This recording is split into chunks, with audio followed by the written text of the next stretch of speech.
One chance, that's it. Well, you can come down. Top of the house. Well, you know, it sounds hardcore.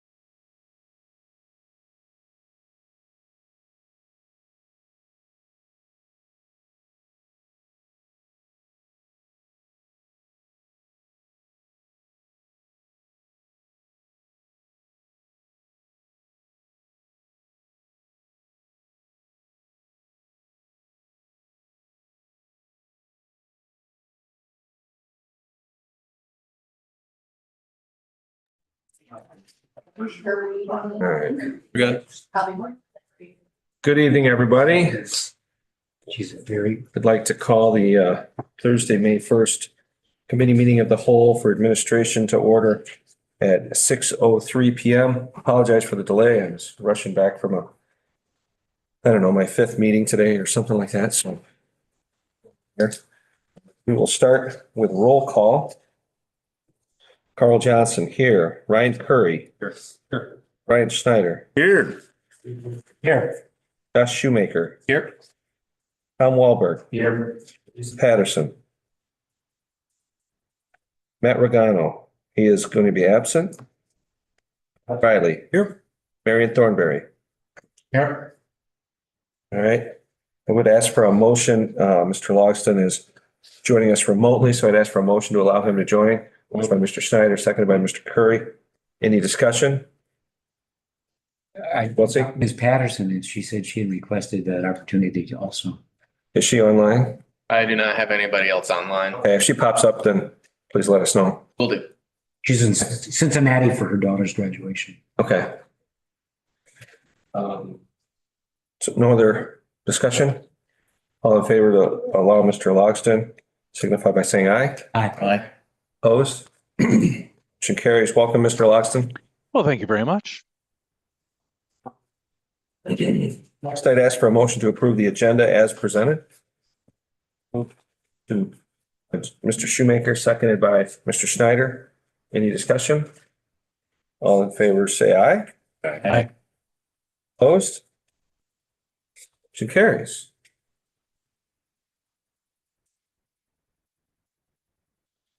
Next, I'd ask for a motion to approve the April 3rd, 2025 Committee of the Whole Administration Executive Session, April 10th, 2025 Committee of the Whole Finance Committee and Executive Session Meeting Minutes. Moved. Motion by Mr. Curry, seconded by Mr. Curry. Any discussion? All in favor, say aye. Aye. Opposed? Motion carries. Any public comment? I don't have any slips. I don't see anybody that looks like they might. Sheriff, did you want to do public comment or just checking? Public comment is over. Curry. Thank you, Mr. Chairman. Moving on to section 6, monthly presentation. Start off with public safety. Sheriff.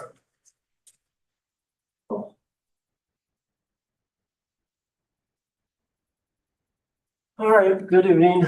I'm a little bit like Carl today, but I just got back from Springfield. So my presentation is currently at my office, so I'm going to try to wing it. Just to let you know, I just got back from Springfield. First Thursday of May every year is the Illinois Police Memorial, which was held in Springfield today. Today we honored 9 individuals that were killed in the line of duty in 2024. And sadly, once again, the state of Illinois led the nation with in-line duty deaths. Not to say that has anything to do with the Safety Act, but that was brought up. I don't want to get too political up here right now, but we spent about 2 hours worth of the Safety Act at this memorial, which I think, once again, they're in session down there right now. So I think, a lot of it was, drilled into a lot of our political friends, what this Safety Act is doing, for our state of Illinois. We also honored, for the first time, they honored 3 canines that were killed in the line of duty in 2024. And then they also honored all the canines past, because today's the 40th anniversary, but they never honored canines. Today was the first time they honored canines that were killed in the line of duty. So it was definitely an honor to be there for the Boone County Sheriff's Department, represent them for canine Loki that was killed December 27th of 2020 in the line of duty. So on behalf of Sergeant Robert Rosenkrantz, canine Loki, definitely it was a humbling experience to be there on behalf of them and for the Boone County Sheriff's Department. So enough of that. Just a little bit, I'll try to wing staffing. Dispatch, I know we hired our 16th dispatcher, so we're full with dispatchers. One will be wrapping up her FTO process, and obviously the other one is just beginning. That's good news on that front. Correctional officers, we're down 1. We're short 1 correctional officer. We currently have 2 on light duty and then 1 in the FTO process. We did have, I believe it was 5 at one time, off on medical during the month of April. So obviously, once again, trying to fill those shifts. We also had some hospital duty once again for an individual that we definitely got to put 2 individuals on. We tried to go down to 1 for a short time, but we definitely had to maintain security for this individual with 2 correctional officers. Obviously, we got help from a little bit from patrol also. So if you look at our budgets up there, obviously, once again, the overtime budget's going to be hit with that. But again, it's something that we have to do for public safety in Boone County.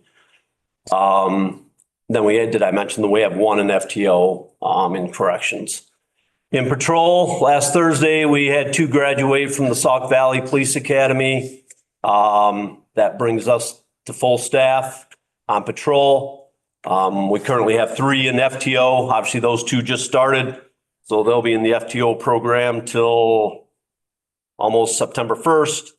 1 was just released off FTO, and then another one will be coming off FTO here, I believe, next week, so real soon. So we'll have 2 in FTO for the majority of the summer. So congratulations to those individuals, and we wish them nothing but the best of luck.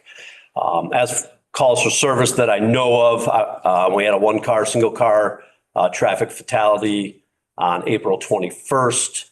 That was on Russellville Road, just south of Edson Road. So as calls for to be aware of, that's one that obviously comes to mind. So that's all I got. We have questions for the sheriff? I'm guessing Becky will discuss construction. Construction's going along very well. McKinley's going along very well. And as far as the courthouse, they began construction on our temporary entrance out in the back. Obviously, that's going to be a process. I think it's going to be done around 21st, 25th of May, something like that. So obviously, once they get that up and running and we get that functioning, then obviously a lot of things will take place, but I'm sure she'll discuss that. But yeah, the temporary entrance in the rear of the building has begun, and I believe it is right around May 21st is their deadline to have that finished. So Awesome. Any questions for sheriff? last call. I like that. Thank you. Have a good night. We'll move on to 6.2, the highway department. Justin?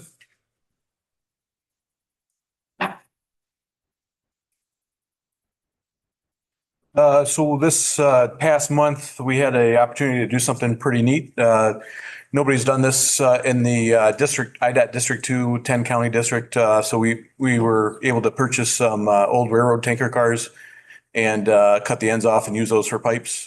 It's very efficient and low cost method at replacing large culverts. So these are 9-foot, 3-inch culverts diameter, 48 feet long, 2 of them. So the price is less than half of what it would be for buying a new culvert, and the thickness is about 8 times thicker. So you get a lot more material at a lot lower cost. So it's a pretty neat process. I've heard about this being done in Iowa, so we gave it a shot, and it was successful on Quail Trap Road. If it wasn't successful, I wouldn't be here, but talking about it.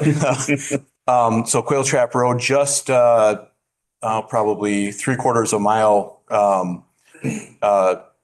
east of Poplar Grove Road.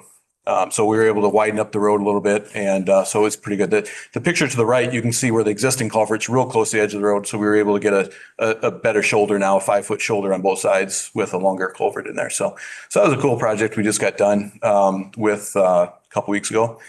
And then I got the next couple. IDOT's having a public meeting for their Illinois Route 173 project. If you remember 173 between McHenry County and 76, it's in horrible shape. It's been in horrible shape for a long time.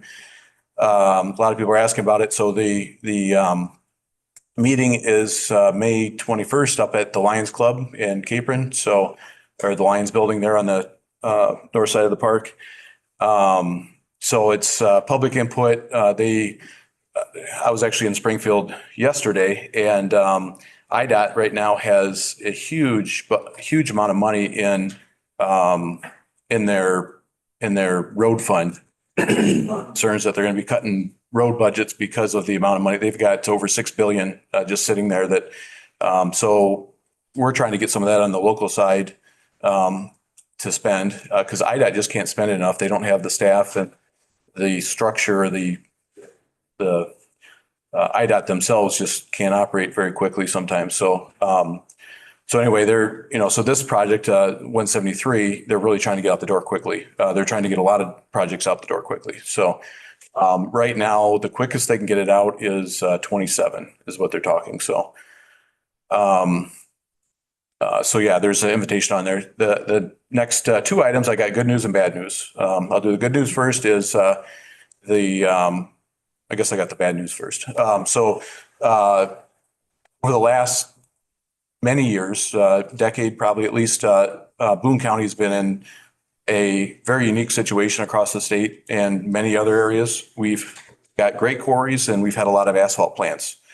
In the last few years, our number of asphalt plants has shrunken because of various businesses going out of business or getting bought by others. And Rock Road is one of the primary ones buying everybody. So, William Charles was purchased or was sold out, and their plant is no longer in Boone County.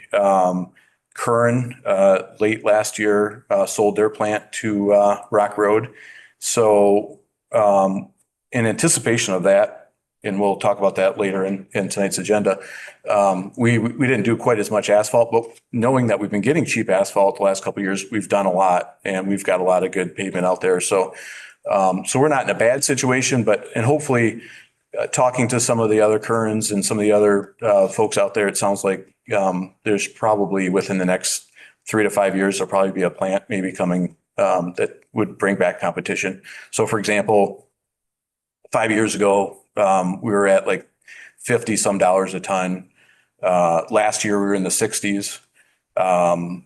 This year, we're in the upper 70s. So, and like I said, we kind of anticipated that happening based on the plants and the situation that's going on.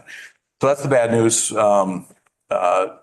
The good news is we were awarded a $13 million bridge bundling package that we've been working on for the last 4 years. So that is a no local match.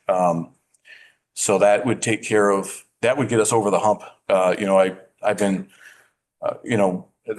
identified a big issue that we've had was a bridge deficit to try to replace some of these bridges. We've got some large bridges that need to get replaced. We've been kind of took care of the 2 largest ones on Poplar Grove Road, and Woodstock Road has a grant to pay for that one.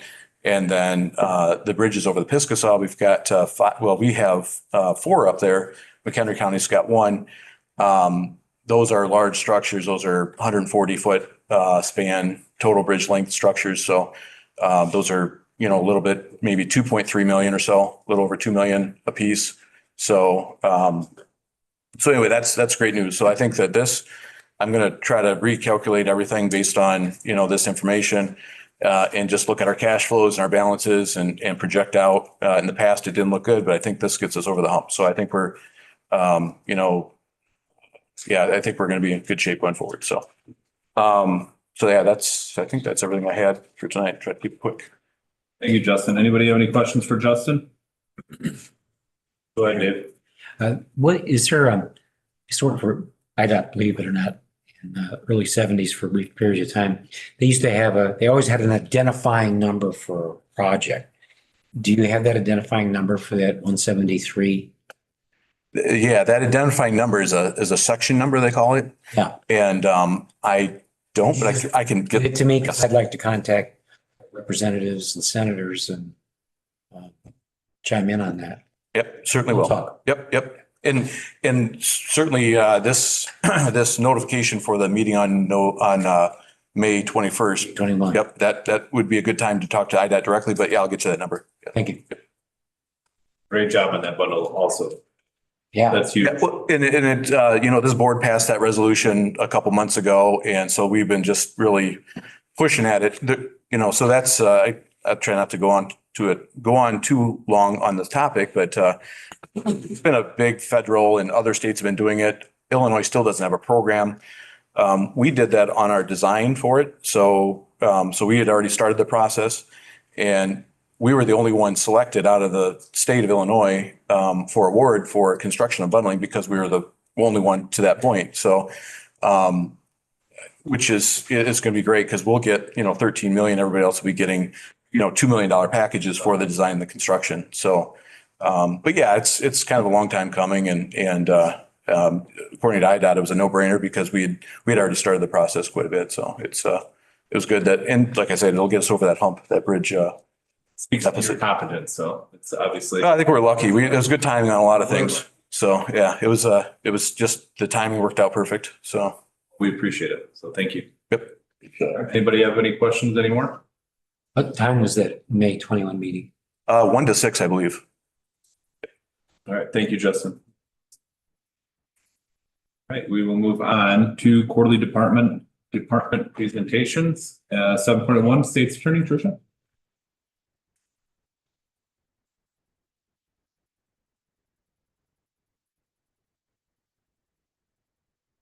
Good evening. My report is on board docs.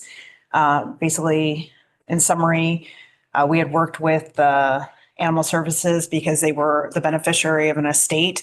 And that was in the process for about a year and a half, 2 years. And the department received about $5,500 from this gentleman's estate. So that was great for Animal Services. We're fully staffed at this point. We're in the process of training our new attorney and moving everyone else into positions that they should have been in when we were short. And that's going really well. We're very excited. We have 4 interns this summer. 2 are people from Belvedere. One's in college and one's in law school. So they're coming back to this community to hopefully continue to work here. And we have one that is qualified to get their what's called a 7-Eleven license. So they're able to actually handle court cases under the supervision of a attorney in my office. So we're looking forward to that. And then the last thing I had in there was just a summary of a new law that goes into effect actually today called Karina's Law, which is a way for officers to take firearms or items that could become firearms while there's an order of protection in place. It's based on a law because someone in Chicago and her daughter were killed when protection was granted, but there was no procedure to take the guns from the person that had that order of protection. There's just going to be some, I guess, procedural things once this goes into effect, such as the sheriff having to retain the firearms while this is in place and how that process is going to go and the space for them. We don't know how many people this is going to affect, that sort of thing. And a whole different process in court and for officers when they serve these order protections. So we did some training with the courts and with law enforcement, and hopefully it'll be a smooth transition. So, I had a question. So the current order of protections, this will take effect for them as well. So the log that you have now, will they be confiscating those weapons or firearms from those? that wasn't clear that it was retroactive or not. It's when they're serving the order, if you have to ask for the FOID card and carry, and if they have firearms in their possession at that time, they need to take them. And if not, they have to report within 24 hours to the police station with their items. And then there's a process in place where if they believe that the person may hide them or there's some sort of extreme, that basically that they're in danger, unless the police go on a emergency basis to the home and take those, then that the search warrant could be issued. Sorry, I'm gonna sneeze. I just want to let you know that I have a really big back garage storage space. You can utilize it if need be. The sheriff's department can rent space from a federally licensed dealer. I'm not sure if you fall into that category or not, but Any questions? Is that all you have? that's all I have. Anybody have any questions for Tricia? Rodney? Yeah, this is going to be a nightmare at what you just talked about, because it's going to affect storage, everything. I mean, potentially, I know it's still in its infancy here yet, but wow. And just keeping track of all those items. Yeah. Nightmare. Yeah.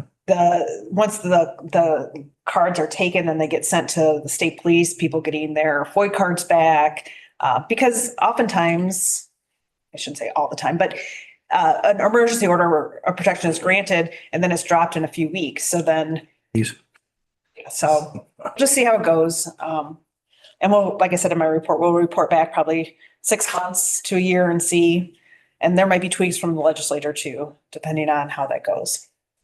Just on the safety side of things, will officers have automatic granted warrants to search the premise, or? So they have to get one from the court to do that. And there's some criteria that the court has to find. It meets that. So. It's dangerous is all. Yep, it is. Any domestic situation is very dangerous. So. And I just want to, on top of that, I mean, smaller departments, it's even a huger issue because sometimes you may have one or two. I don't know what Scott's minimum staffing are, but now you got somebody in custody. You have to deal with that. You have to deal with the transport. Now you've got to deal. I mean, anytime you have a case like this, you have to deal with evidence, but now you've got compiled evidence. I mean, and sensitive evidence. So it's going to take a lot of man hours that's just another example of, I get the premise of this. I believe in the premise of this, but another unfunded mandate. Seems like if it holds up. So we'll see how it goes. Thanks. Any other questions? No, just got really. Blinding, isn't it? That light means your time is up. And blinks twice when you have 30 seconds left. Thank you, Tricia. Next, public defender, Kate.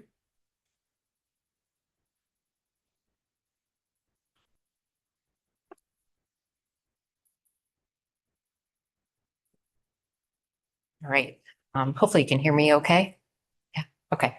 I just have a really brief update tonight. Just to highlight my monthly reports, Attorney Obert is back from leave and Sam Catone did pass the bar. So he will be sworn in next Wednesday. So next Wednesday, we will be fully staffed for the first time since February of 2024. Attorney Catone will require some in-court training over the next few months. So we will be in court with him, providing that assistance, but it is really exciting to finally be in a position to run at full capacity, especially as case filings, as Pam has told us all, case filings are continuing to rise. Our office has also finished cleaning out our boxes of old files that were at the courthouse. in the basement. And so we don't have anything that goes back into the courthouse basement for storage. So that's good news from our end. Otherwise, we're entering the summer months. We do have several jury trials that are set. We are anticipating those proceed to trial, and we just in general remain very busy. That's it for our office. Anybody have any questions? Any questions? Thank you. Sounds like everybody's becoming fully staffed or I just, a fully functional governmental system here. It's kind of nice. Now you've done it. Thank you. Next up, Ms. Galano.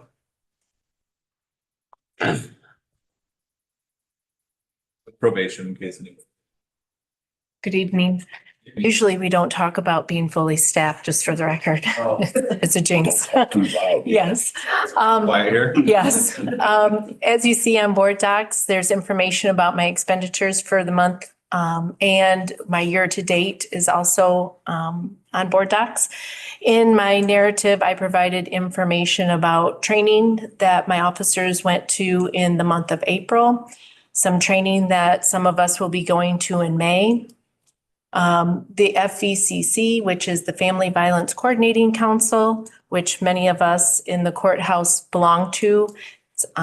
We had an event, many events to support Child Abuse Awareness Month. I think they were successful. Coming up in June, we have a spring symposium that is on elder abuse. I would encourage you to share that flyer with anybody you know.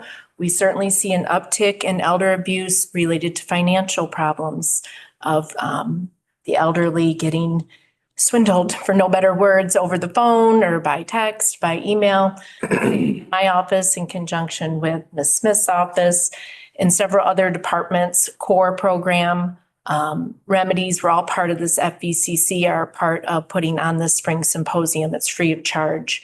It's at the community building. It's easy access to register. If you have any problems, call Katie Dovenmill. One thing I neglected to put on the report is in April, the FVC group, two of my officers, somebody from CORE, Michelle Schwartz with the Belvedere Police Department, and Remedies went to North Boone Middle School to provide information to teens, about 100 teens on teen dating violence. It was a very successful day. We typically do that in February for Teen Dating Violence Month, but we could not get filled in until April. So any questions? Any questions for Amy? All right, well, thank you. Good enough. Thank you. All right, moving to circuit court. Pam's not here. Pam is not here. Okay. Anybody have anything for any written?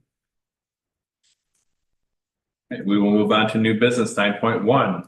I need a motion to approve the claims in the amount of $470,822.96 with the understanding that Carl Johnson abstains from voting on all claims from William Charles, Northern Illinois Service Company, Core and Maine, all claims submitted by the Boone County Highway Department, and all claims submitted by any county department regarding sewage, stormwater, construction, and excavation.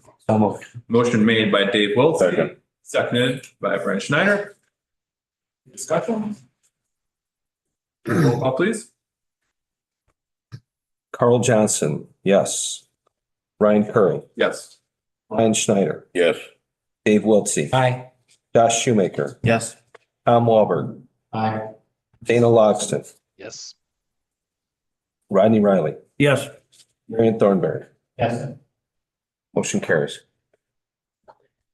To 9.2, a discussion on alternate public defender. Becky, I assume that is you I or can, Tricia? I can start this, but yeah, Tricia will be chiming in as well. I think I may have touched on this last month as well, that we had some really significant alternate public defender costs. So myself, Tobin, Tricia, and Kate met to kind of see what was the issue and what we could do to control those costs. During that conversation, it was mentioned that that we also have a contract for alternate public defender. His name is Attorney Pat Braun. And he currently receives a salary of $34,500. He's part-time. Realistically, I guess, and well, Tricia chime in on this. He does a lot more work and we're actually getting a pretty good deal for the 34.5. If he wanted to though, because if you recall, 2 years ago in the budget, they increased the hourly rate that the PDs get. So we had to budget, we increased the budget up to 230,000. If he wanted to, he could walk away from our contract and go get the 150 an hour and make a lot more money. So he was asking for more money. I'll just say, isn't he at 43, not 34? He's at 34. 34,500. So there was some discussion of the salary for the alternate PD. Discussions with, and I'll let Tricia chime in here, with discussions with Tricia and Kate and Judge Tobin. And decided maybe we advertise it and see if there's anybody else out there that would be interested in this position. But we believe it would probably have to be for more than the 34.5. So I think it was advertised at up to 50. So this is just kind of a heads up that this could be coming down the pipe, looking for having or trying to do a new contract for an alternate PD at possibly a higher rate than what is budgeted. And I guess, so the current person, when he accepted the contract, agreed, the agreement was that he didn't handle juvenile abuse and neglect cases. And those are the type of cases where you're always going to need at least 2 attorneys. So if he does not handle those cases, then we automatically go to that higher rate of $150. So if we have an alternate that will accept those cases, which is what the new criteria is, that would fall under the contract, and then prevent that line item to continue to increase. Because those cases are lengthy and require sometimes several hearings. So there's a lot involved in those. So you're always going to get a lot of hourly work out of the attorneys. So if that person is under contract and that's in that salary, basically number, we're hoping to control costs. Anybody have any questions or discussion? I was just looking to see if they posted it on April 25th. And I don't know, Becky, if you remember when it closes. I thought it closed like May 5th or May 6th, maybe next week. So after that, we'll get an idea how many attorneys have applied for that position. The person is selected by the 17 judicial district. So the chief judge, Judge Tobin, would play a part in that. But ultimately, it's not our hire, it's the court's hire. So, but they'll keep us informed of the process. Awesome. Thank you. Anybody else have any questions or comments? Okay. We'll move on to 9.3. I need a motion to approve the engagement letter from Spear Financial Incorporated for their services as municipal advisor in connection with the issuance of bonds. Motion made by Marion Thornberry, seconded by Second. Rodney Riley. Discussion? I can do that. Sure.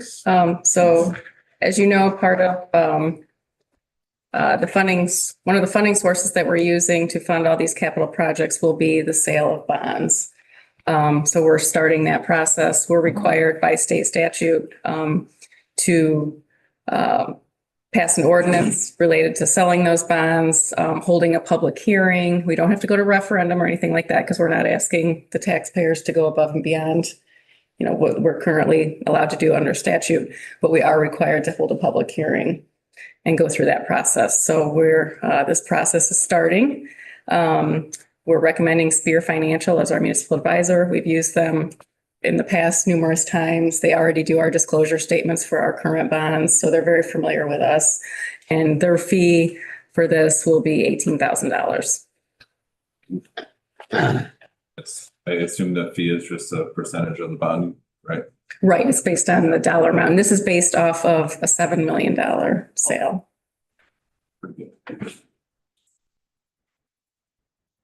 Just a little bit more. That already makes me nervous. Anybody have any questions or comments? It's just all hands, right?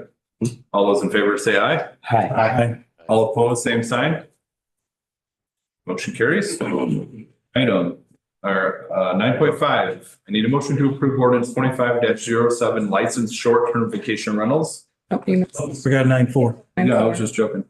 9.4, I need a motion to approve the agreement with Nixon Peabody LLP for legal services, general obligation, alternate revenue source, bond series 2026 at a cost of $25,000. Motion made by Chairman Johnson, seconded by Mary Thornberry. Discussion? Well, similar to the needing a municipal advisor to sell bonds, we also need a bond attorney. So this specific attorney actually has worked on our previous bond sales before. He was actually with a different company, and now he's with Nixon Peabody, which came recommended to Tricia. Did her homework and some research, and it worked out that, yeah, he's worked out with Ken before and is very familiar with the county. Excellent. Anybody have any questions or discussion in regards? Seeing none, all those in favor say aye. Aye. All opposed, same sign. Motion carries. Item 9.5, again, motion to approve ordinance 25-07 licensed short-term vacation rentals. This is a discussion or a vote. It's on for a motion to approve. Okay, To move on to the full board. Okay. So moved. Motion made by Dave Wiltsey, seconded by Brian Schneider. Discussion? Dave? Thank you, Mr. Chairman. I thank the State's Attorney's Office and the Chairman for being available today, but also on April 2nd, I sent the State's Attorney's Office a markup of this, and a great many of the suggestions that I had in there, the State's Attorney's Office has incorporated into the current language. And I appreciate that.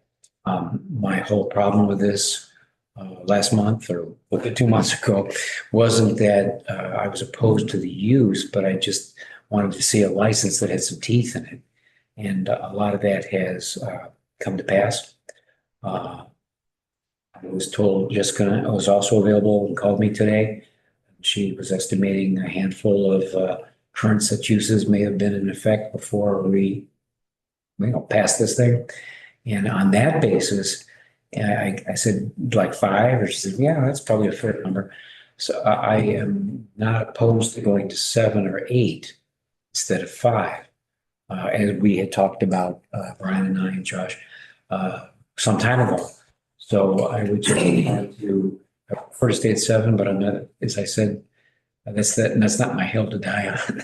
Okay, so I have seen improvement in this, and I have a comfort level in the structure of the ordinance as it is. I still would like to see no other business on the property, but had a discussion with the state's attorney and the assistant state attorney today, discussion with the chairman today. I mean, I don't want to block out somebody who's got a winery. I would like it to be for no other business except for agricultural purposes. And the language that Jessica had given me was definition of agritourism would be for I would suggest approved special use permit for agritourism. So I need to percolate on that a little bit and think about it so that maybe when we come back before the 15th, I'll be able to get back to the state's attorney's office, the chairman, and Becky. I'm sorry I got you on that because it's kind of happened real fast today. Jesse keeps me posted. Yeah, and that's great. And I told the state's attorney that I was letting Carl know. I just am very pleased with changes in the ordinance, and I would like to move forward the ordinance. And the state's attorney and I and the assistant state's attorney talked about some other things that I had concerns about, and I couldn't quite articulate what they were. So I said I would get back to them with some, for examples. So we'll try to get that done with the next week or 10 days so that when it comes back, if they agree, we've at least had a dialogue, and then when it comes back to the council, the board, we will have a more fleshed out version. But this is very much better than it was last time, and very much better when we were just talking about the zoning amendment that there should be a licensing agreement. So I appreciate staff's work on this. I appreciate the state's attorney's office's work on this, as well as the chairman's comments today. Thank you. I just wanted to add that I appreciate the detail of inspection and the due process that's kind of listed here. There's no gray area. It's very detailed, and you have 15 days. There's a house inspection, or you're subject to an inspection every year. This keeps the property up to code. If there is an infraction or something against that violation, they have 15 days to correct it. If there is a reason for suspension or revocation of license, that there is a suspension while, I believe, right? And a new investigation to determine whether the house is sanitary and safe. So got everything. And I think not only are they protected here, is that probably whatever app they use, I'm sure there's probably stipulations and guidelines that app uses. So I think it's probably going to make that property, it's going to increase the value of that property and the surrounding properties. Carl first, and then I'll come back to you, Dave. Thank you.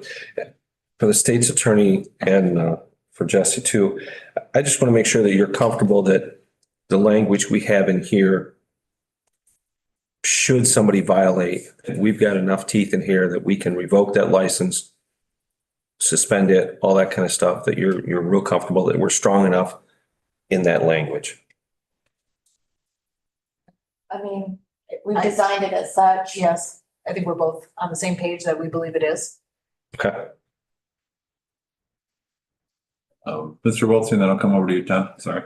For example, just give you a concrete example. You take a look at the last page of the appeals. Notice that it says the guest house shall not be rented while the appeal is pending. That's one of the suggestions I made, that whatever the issues were, the defects were, that they be corrected, and this is good language. I would recommend, and we could talk about this offline later as we proceed with this thinking process, that the revocation of license include a revocation or suspension of license language in that same paragraph. So it doesn't necessarily have to be a revocation. It could be a suspension until such time as changes are made. So we can talk about that next week or so. Tom? Yeah, thank you, Jim. So I have a suggestion in regards to the fee schedule. And I realize, Jesse, this was a draft. I don't know if we really landed on this. It's titled application guest combination draft. Here, we have a fee schedule. And I would like to propose a little higher amount for the annual fee. I understand that. So a couple of things. I know you've got the guest accommodations, the initial fee of $500. I don't know if that needs to stay in that includes the inspection, or maybe it doesn't. Maybe the inspections are additional on top of that 500. But I think that should be spelled out. So the $500 would include all inspections, or whatever you decide. That's one suggestion. Then the second one is the annual fee. I know it's in this draft here, and I recognize that this is a draft you pulled from another county, and just an example, but I would propose, I would like to see that a minimum of $500 per year. So your initial cost of entry for this application is going to be, for the year one, is going to be $1,000. And then it'll be $500 annually after that. I think that just helps with, some of the additional work this may require with staff and your time and that. And so that's my thoughts and my suggestion. I'd like to see that. Chairman Johnson? I would concur with Mr. Wahlberg on that. I'd like to see that initial fee at $1,000, but I would like to see that include all their fees, so that they don't pay this $1,000 and then they have to go to the building department and pay $200, and the health department pay $300. And so if that fee, needs to be a little bit higher to cover some of that, I mean, I just want people to know, that's one of the big knocks we get all the time is that we're told a fee is X, but then you have to go to the health department, that's another fee. And then you have to go over here and that's another fee. And then the conservation district, that's a fee. So it's really not this, it's a lot bigger. So I want this to be upfront so people know what the fee really is going to be. And they pay one fee and it gets dispersed to whoever needs it. If we can do that, that'd be really nice. And I think a $500 annual fee is more than generous. Mr. Riley? Should we make a motion to amend that then, or are we at this, we're just discussing this, right? We're discussing this and so it's not the official document, so they can still change it at any point. And we don't have. Yeah, we don't have that in ordinance form, but we can have that together in order to spell all that out in an ordinance form by the 15th. Mhm. For sure have that together. Awesome. Thank you. Marion? Is our next item gonna cover these people?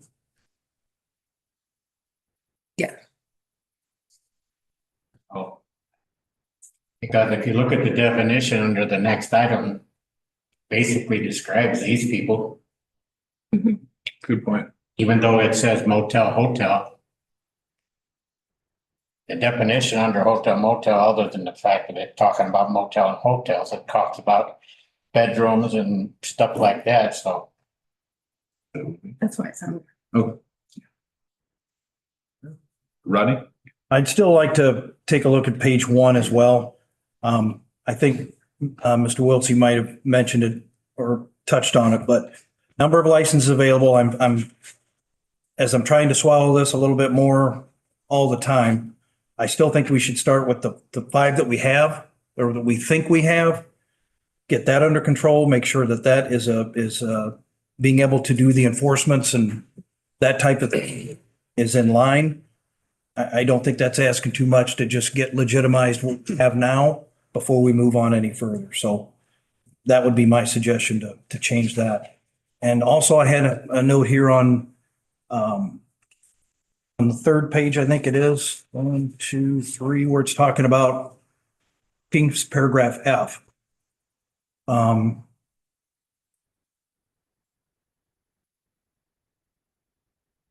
guess I'm just looking at it from a law enforcement standpoint. It's another, because I don't think the building department's going to come out and take a look at that, if that even becomes an issue, but. And then the inspections, at the end of this page, the building department, I assume we've talked to them, they're all good with these additional duties we're going to be putting on them? They have been part of this discussion since the beginning, Okay. along with the health department and the state's attorney's office. Okay. Good question. Chairman Johnson? Just for Mr. Riley's, if I could just address that just a second. I believe we actually approached the building department and asked them if they wanted us to farm this out and hire an outside agency that does these kinds of inspections and stuff. And they actually said they would just as soon do it themselves, at least for now. So I'm not opposed to farming it out and just building that into the cost of it. But if they're willing to do it, we can try it that way to start with and see how it goes, in my opinion. Tricia? Clarification. So, Mr. Riley, do you think something should be changed in the parking? I'm sorry, what? Did you think something should be changed in the parking section? No, I was just looking at it from an enforcement point of view, because like I said, if there is an issue, it's going to be a burden on the sheriff's office to come up and enforce that, I would assume, if they're parking in the road or on the road. Or with the application, it should say there's 4 bedrooms, so therefore there should be 4 cars, you know? Okay. So. I probably won't be an issue, but it's just something that caught my eye because of, again, I don't want to strain, our resources that we have. So, all right, I think it's been addressed. Yeah, and parking on the roadway too. Yeah. So. Anybody else have any I can't park on the roadway. comments, questions? I do. Dana, go ahead. One of my questions was, the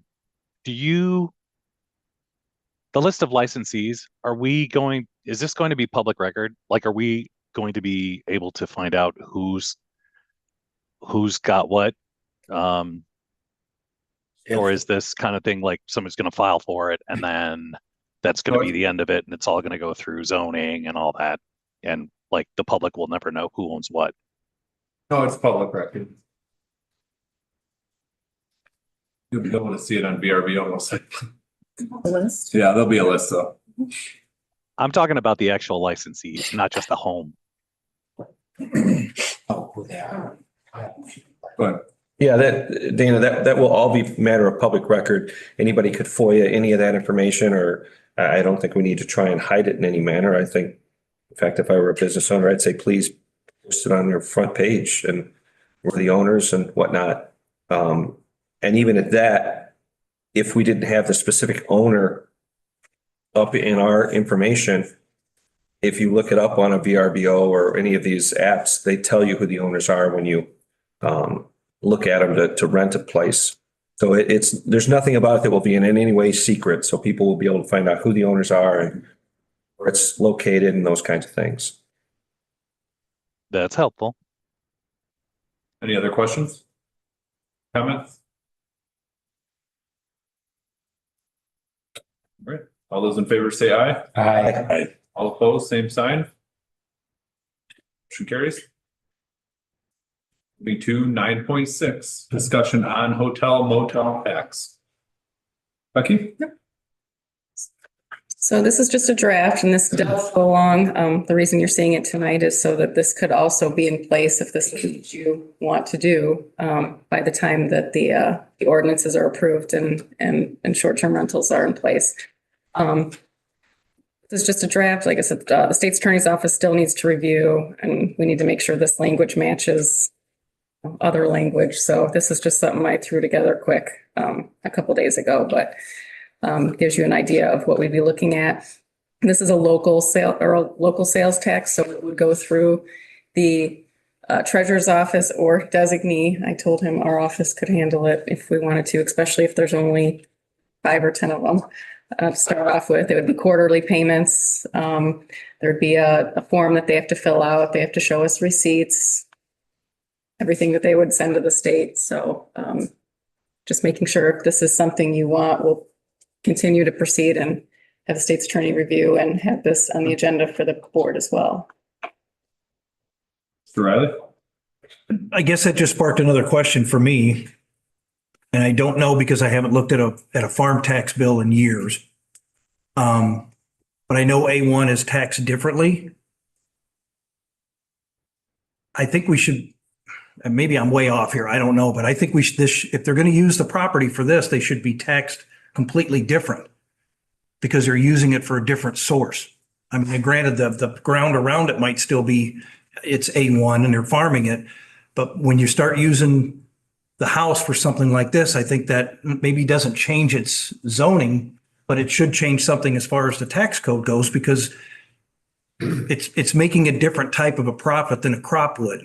And again, I haven't looked at a farm tax bill in years, so I don't know if the house is taxed different. Maybe Mr. Wahlberg can shed some light on that, but that just sparked out with what we're talking about here. And maybe I'm way off, but I think it's something we need to look at because it's going to be a different form of income, so it should be a different form of tax rate, at least on the property, at least on the house anyway. I don't know how we would do that, but it's certainly something I think we should investigate a little further and figure out if there's a way to do that. We should tax it different because it's being used completely different. So just my opinion. Tom? So, yeah. So I'm in full support of this, having this tax, something that I thought was pretty important to this process. My question is, and then I'll address a couple of Mr. Riley's comments there, but my question was, is this something that would be done through the app service that they would actually collect it and then they're submitting this, or, I mean, I'm just kind of get my head around the mechanics. I guess I don't really need to know, but is it kind of a simple process? Yeah, it is. It would just be when a renter pays their bill, this is just another line item on that bill. So the homeowner would be collecting it and then submitting it to the county on a quarterly basis. Okay, and again, like I said, I just don't understand the mechanics behind it. I assume the money went to the company and then. Part of it does. Yeah. Yeah, so the way it would typically work is you have your rental fee, you know, $900 a week, and then there's a cleaning fee and sometimes a security fee, and then, you know, Tom Wahlberg's tax fee and whatnot. That all comes up on the app when you punch in your credit card, it all gets paid. And then it goes to, you know, VRBO or whoever, and they pay everything they're supposed to pay to the homeowner or the owner. And then they keep their portion for whatever they keep, whatever that is. So I'm sure that they would just get, you know, it'd just be the Boone County hotel tax. They would be sending us, the county, the money directly. The homeowner one, or the business owner, yes. And then, you know, back to Mr. Riley's comment. So yeah, there's obviously a separate section for structures and buildings, and land is, you know, separate. So that's easily done. I guess that would be something that I probably would, it's a great question, and defer to the you know, the assessment office, and perhaps, you know, maybe there is something to look at it. That's not a bad idea. But that's, I mean, there's metrics in place that I think maybe they could shed some light on that. I don't know if I could speak how that should be done, but that's a good suggestion. So that's Rodney? And just one other, just some of the stuff is just, again, popping in my head as I'm thinking about it. Can we put something in the ordinance where, because let's say they don't use Airbnb or Vrbo. Can we put it in the ordinance where they, I don't know, have to use it or use some type of a, maybe probably not, but it would certainly be easier to track, and we would certainly, I don't know, make sure that the money that this is supposed to be generating for our community is coming to us. I think that's a problem with some of the other things that go on here in Boone County that, you know, where are we getting it? Where is the county making any money on this? I guess is my biggest question. So, and I'm sure there's an answer to that. I don't doubt that, but I'm just, if there's a way we can be sure and get this in as part of the ordinance to where we make sure that, again, if Vrbo and Airbnb are collecting the fees, obviously we're going to get them back. But if they're not using a service like that, how are we going to get them? So. All right.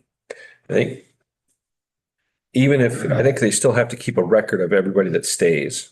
Mm-hmm. So they'll have to keep that record and give that. So if they, you know, we look through those records for a year and see, well, funny, you only paid in 1 quarter, but you had people stay through 3 quarters. Where's the other 3 quarters? You know, so we can follow up with that. Obviously they, you know, if people want to find a way to be devious, they can.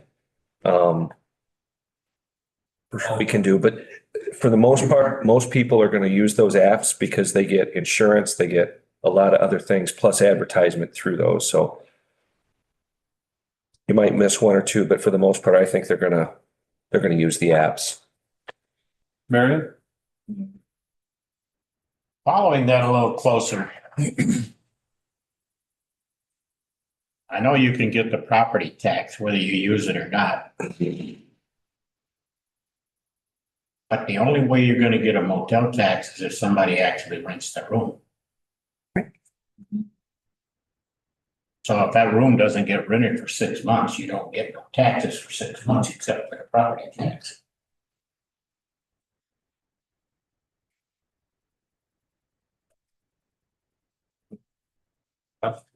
Sorry. Dave? This is a little story that doesn't start with displays. I used to be a special assistant attorney general for the Illinois Department of Revenue. Unlike many other states in the union that have sales taxes, we don't have a sales tax. We have a retailer's occupation tax. And the burden of collecting that tax is on the retailer. So in this case, assuming that the county code allows this, it would be on the innkeeper. And so it would be collected by the owner of the business and then remitted to us if it follows the typical structure of Illinois law. Good enough. Any other questions or comments?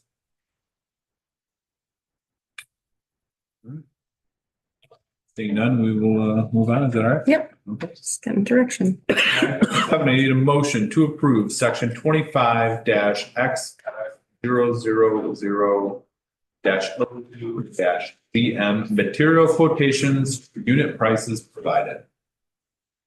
Motion made by Brian Schneider, seconded by Paul Johnson. Discussion? This is a standard process that we used to do. We kind of suspended it during COVID because vendors were not able to honor their prices. So we're just going back to what we started about 7 or 8 years ago. And I would recommend approving all prices. And then what we do is based on the project location, this is freight on board at the quarry or whatever, wherever we're getting the item. We look at a cost to get it to the job site. So they can vary based on the location of the vendor and the location of the job site. Awesome. Anybody have any questions for Justin? Done. Seeing none, all those in favor say aye. Aye. All opposed, same sign. Motion carries. 9.8. Need a motion to approve section 25-XX 000-01-GM road resurfacing contract to low bidder Rock Road Companies in the amount of $1,422,841.83. The motion is made by Rod Riley, seconded by Marion Thornberry. Discussion? Go ahead, Justin. So this is all Boone County doesn't have any participation in this contract. Like I'd mentioned, we and generally we bundle these all together and put it out as one package. We get lower prices, anticipation of the competition changing this year. We separated these out to try to get Peter Baker, which has a plant over in Marengo. So those within a radius of Marengo, we separated out. So this grouping of projects is anything north of the city of Belvedere roughly. And it includes Manchester Township, Leroy Township, Poplar Grove Township. For the first time, Village of Caledonia is also coming in on this based on the success we've had with Timberlane and Township and Belvedere Township. The Belvedere Township is approximately 50% of this contract, and then everybody else is $100,000 or $200,000. So, yeah, any other questions? I'd be happy to answer. Any questions? Yeah, go ahead, Carl. I just want to let the board know, Rock Road is a company that, while this is all paving and whatnot, they also do underground water and sewer construction in Wisconsin. And our Wisconsin branches work with them. So I'm just going to abstain from this on this one and the next one, since they're the low bidders. Understood. All right, anything else before we move to vote? All right, all those in favor say aye. Aye. All opposed, same sign. Motion carries. 9.9. I need a motion. Motion reflects that an abstention for the minutes, an abstention by the chairman. Elected. Item 9.9, I need a motion to approve section 25-XX 000-00-GM road resurfacing contract to low bidder Rock Road Companies in the amount of $1,901,110.78. A motion is made by Brian Schneider, seconded by. Second. Is that Tom Walmer? Discussion? So this one includes Boone County. We are doing Garden Prairie Road from Village of Garden Prairie north to Road. It also includes Bonus Township, Spring, and Flora Township. Out of the 1.9 million, Boone County is roughly 1.1 million. We are doing a couple of experimental features in this. One would be fiber within the asphalt, and then the other is just as a test, small quantity. So options A and options B. So the asphalt fiber is 52,000 roughly, and then half width of LJS, which is longitudinal joint seal, for $13,000. And I do recommend approving the contract with options A and B. Discussion? Mr. Johnson? Justin, again, I see it, Rock Road's the only bidder. Is any way to entice maybe Helm to come this way or, I don't know off the top of my head. I feel like there's somebody else up in Wisconsin that might be willing to come down. I think Peter Baker is probably our best bet at this point. Helm and Rock Road kind of have they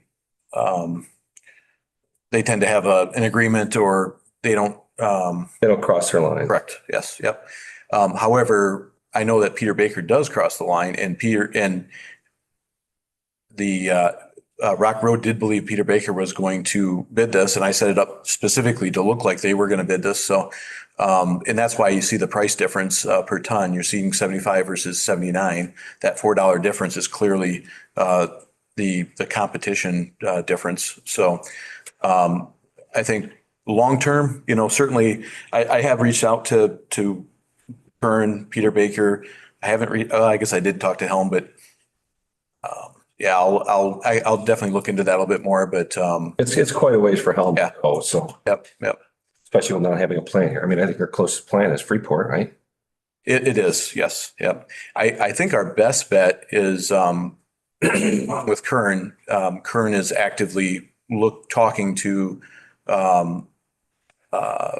quarries or other people to work with to have a plant up here. So I think that's our best bet. I do think that the closest is probably 2 to 3 years out. So we're going to probably have to hold tight. For example, this year we're doing it's like 30 mid to low 30,000 ton total this year across the county.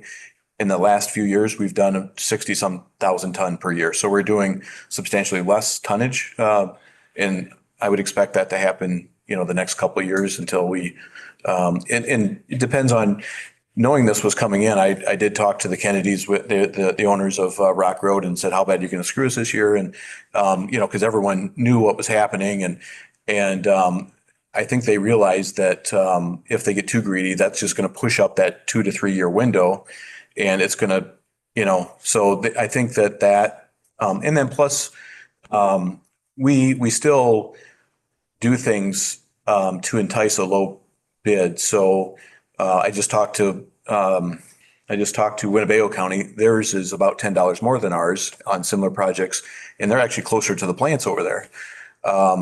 And so what we do is we still put all these together in one package. We pay very quickly. Like when I do our pay estimates as we're going on these projects, I do progress payments, anticipating what's happening. I'll hold the check until they get done. So things like that, we kind of cut out some of the things that IDOT does that causes prices to go up. Some of the destructive testing that's done, we don't do, and we do other non-destructive testing that's less invasive to the product and costs us less to do. So yeah, there's quite a few things I think that we can do and we still do to keep it low. And we'll work on the competitiveness and try to see if whatever we can do, we'll get that back. Any other questions for Justin or comments? All right, thank you, Justin. All those in favor, say aye. Aye. All opposed, same sign, Abstention. with one abstention. Motion carries. Item 9.10, I need a motion to approve IDOT temp use permit utility easement for forced sanitary sewer from IDOT down Animal Services Access Drive to Squaw Prairie. Motion made by Carl Johnson, seconded by Marion Thornberry. Discussion? So I guess I'll have to apologize to the state's attorney. I didn't get this over to their office yet, but they'll definitely want to look this over. The one thing, I've familiar with this activity. The one thing that I would recommend, and it's not in the language, but I did talk to IDOT and verify, is that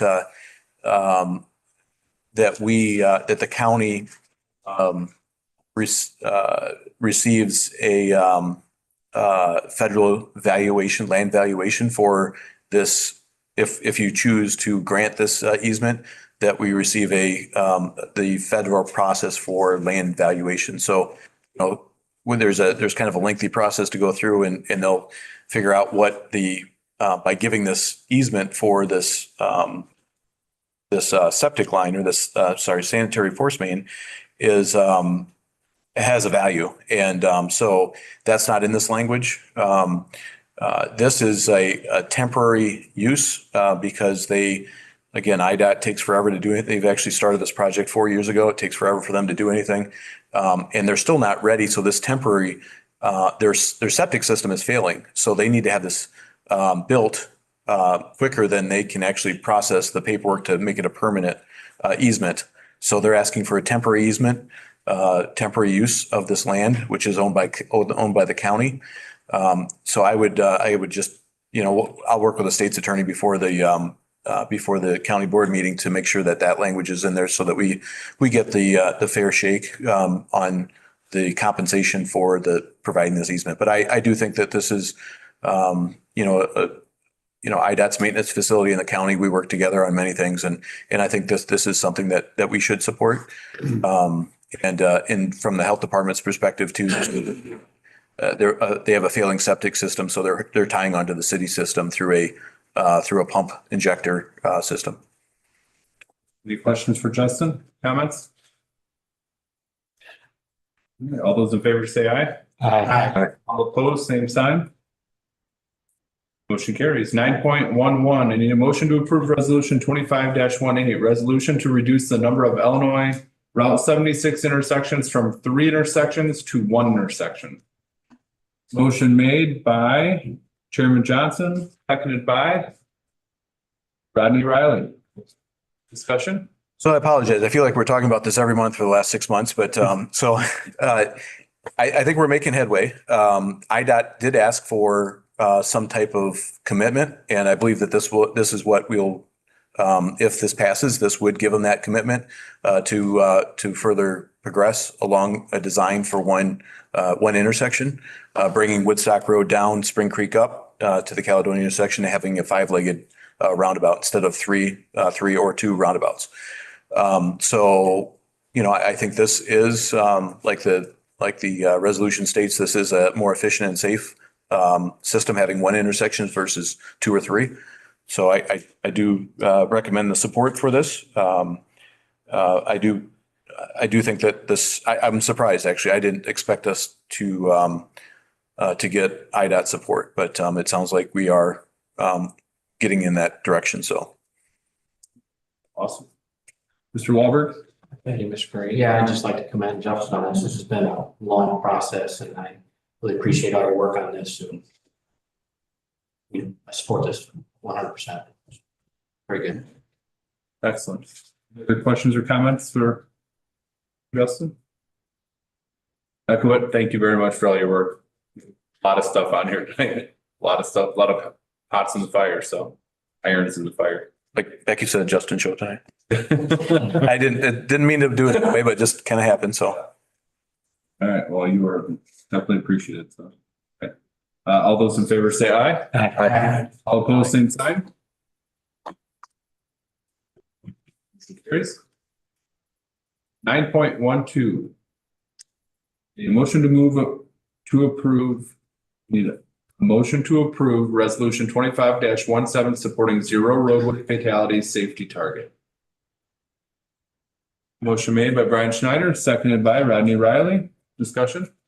So this is something that I actually signed us up for the county for informally a few years ago. And it's so when you look at funding and funding sources, safety is a big one. And we're kind of lining ourselves up for additional funds in the future.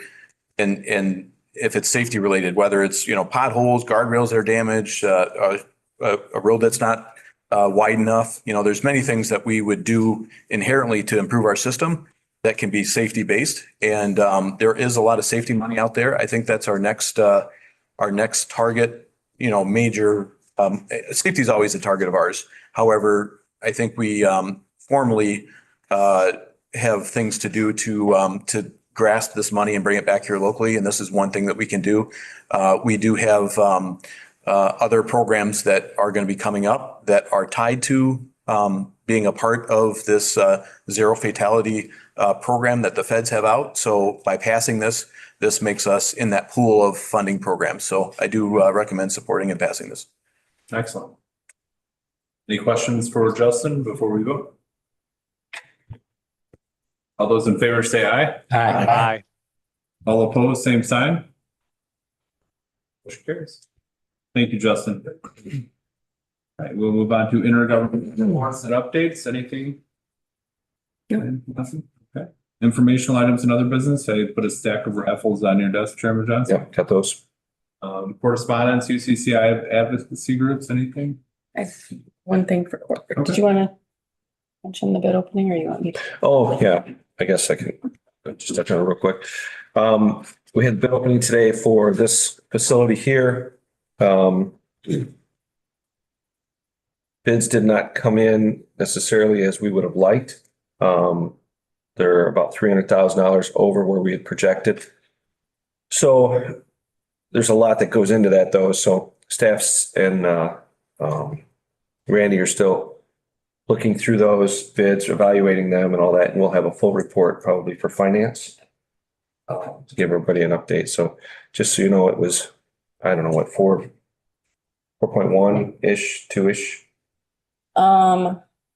It was almost 4.2 was low bid. We had 6 bids. So we had good bids, or several bids. The 3 lowest bids were actually very close. I want to say within $100,000, which on $4 million, that's pretty darn good. That's a good tight bid. I'm personally happy with that. I would rather it be a 3.5 than 4.2. So now we have to evaluate them. And then there's other things that can go into that too. Are there any value added things that we can look at that, okay, maybe we wanted this kind of ceiling, but we can go with this kind of ceiling and save a bunch of money. It's hard to say. They'll start evaluating that, come up with ideas and ways to hopefully bring that overall cost down a little bit. Any questions concerning that at all? Yeah, it's disheartening. Hopefully they figure out why it's so off.